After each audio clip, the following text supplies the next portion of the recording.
Well, the Gold Coast is welcoming back New South Wales school leavers for the first time since COVID-19. Teenagers visiting the Sunshine State are being advised to be patient with local businesses, which are struggling with staff shortages. It's a time for the class of 2022 to celebrate. Around 30,000 teenagers have booked an end-of-school getaway at more than 150 places from Byron Bay to Ellie Beach and Fiji. 90% are headed to the Gold Coast over the next 2 weeks.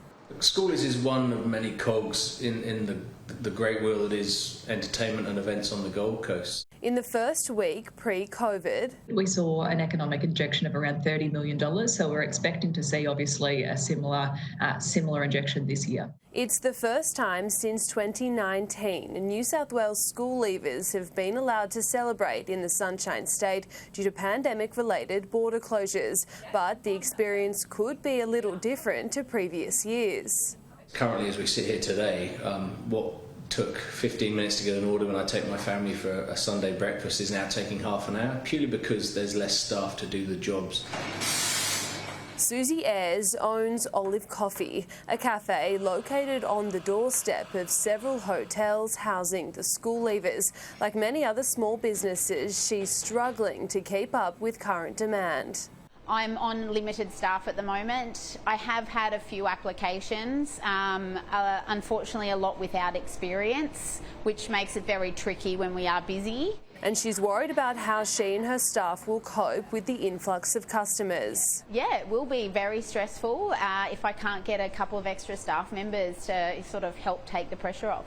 With this in mind, the state government is sending a strong message.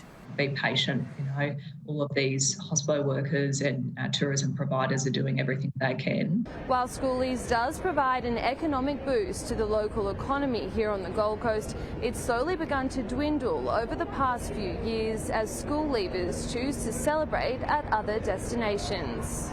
We've seen a bit of a migration away from precincts to Byron and the hinterlands and other pockets of the coast.